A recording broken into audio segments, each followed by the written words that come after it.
Oke, salam dan salam sejahtera dan ramai ya yang bertanya kembali kepada saya berkenaan dengan satu kenyataan yang dikeluarkan oleh ahli Parlimen Pasir Gudang, yaitu Hassan Karim. Dalam kenyataan media yang bertajuk ya, Hassan Karim tawar diri jadi peguam Akhmar. Ini adalah susulan daripada ya kita tahu pertuduhan yang telah pun dibicarakan di bawah Seksyen 4-1 yaitu Akta Hasutan tahun 1948.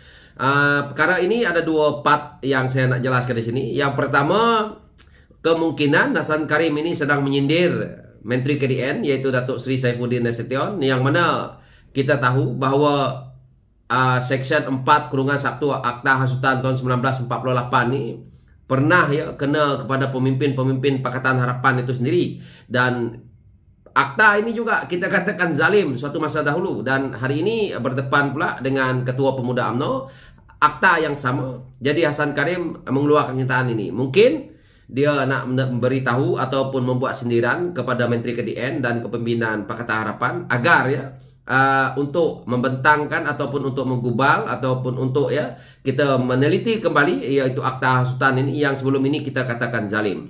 Cuma kalau saya lihat daripada kenyataan yang dikeluarkan oleh Hassan Karim ini, apabila dia kata dia nak menawarkan diri menjadi peguam Akhmar ni, saya agak tekilan lah. Ramai kawan-kawan di luar sana bertanya kepada saya, kenapa tiba-tiba orang Parti Keadilan Rakyat ni beria-ia ya nak menjadi peguam kepada parti lain yang sebelum ini ya kita melawan kepada parti ini begitu lama, tetapi hari ini kita bersama-sama dalam membentuk kerajaan perpaduan. Tetapi dalam isu dia menyerang pemimpin-pemimpin Pakatan Harapan itu kita jelas lihat, termasuk ya Hassan Karim ini sendiri. So apabila dia kata menawarkan diri seperti ini, ramai pejuang-pejuang Parti Keadilan ya yang menerima nasib yang sama seperti kita punya pemimpin-pemimpin bawahan, tetapi Hassan Karim tidak menawarkan diri. Apa kerana Hassan Karim merasakan bahawa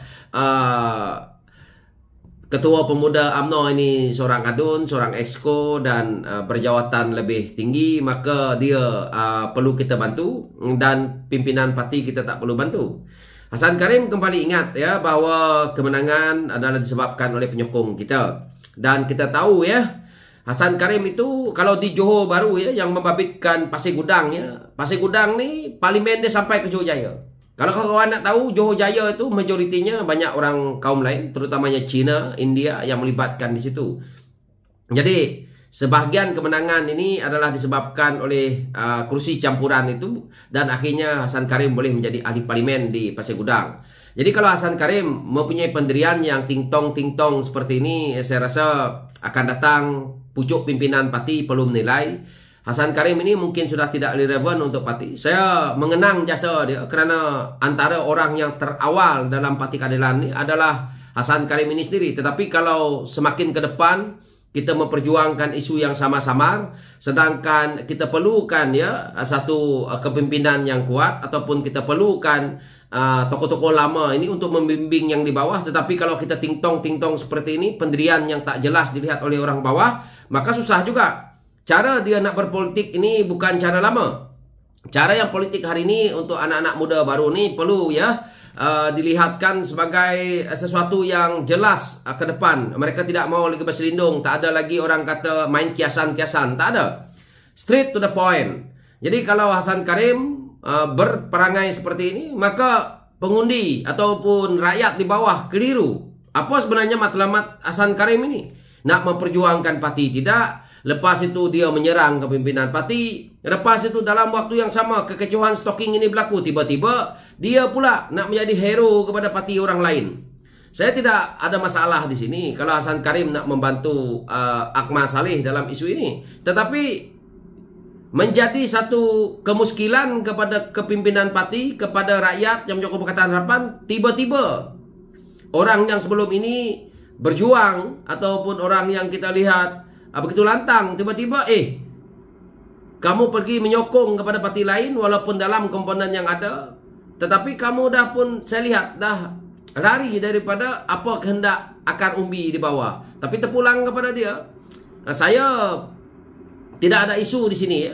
Kalau Hassan Karim nak membantu Ahmad Saleh dalam isu ya membabitkan akta hasutan, yaitu Section 4/1, yaitu akta hasutan tahun 1948 ini.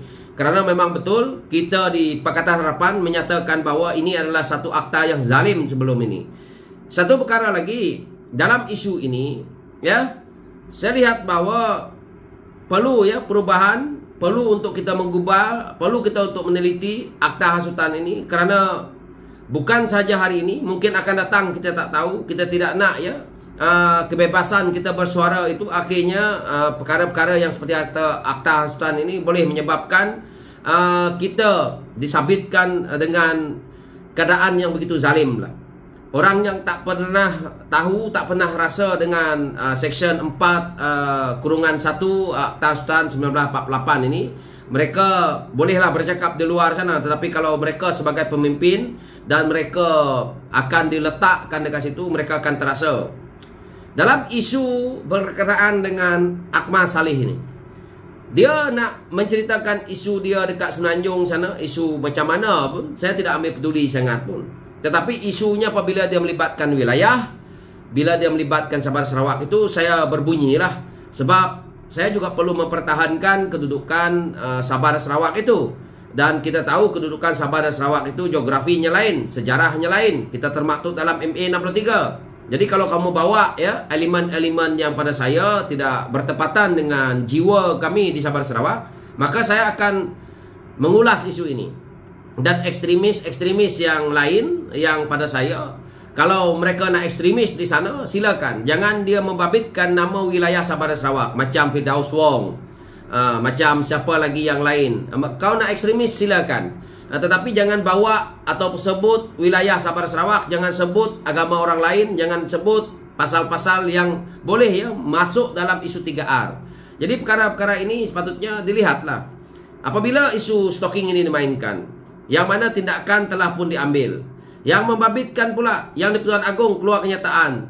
Begitu juga sultan-sultan yang lain, termasuk Sultan Perak pun keluar kenyataan. Tetapi kita tengok tidak reda. Masalah kita tengok egois itu semakin meningkat. Maka kesombongan, keangkuhan itu semakin meningkat. Sepatutnya keredaan itu dibuat.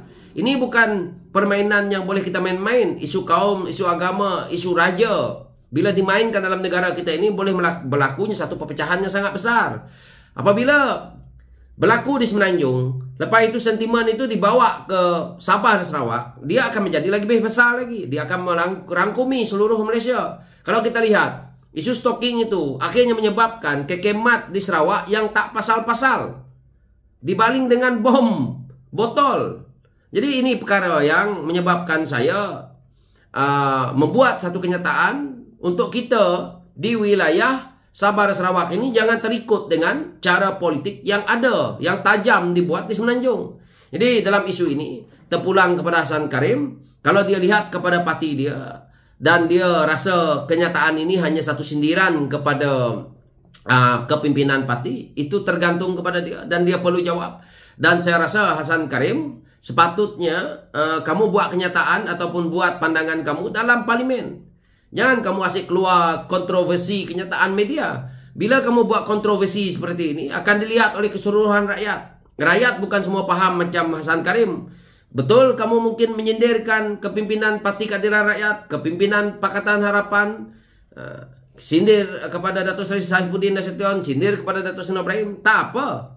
Tapi kamu lebih lihat, fokus kepada bagaimana kamu nak menterjemahkan itu. Itu saja dari saya dan sekian, terima kasih. Thank you.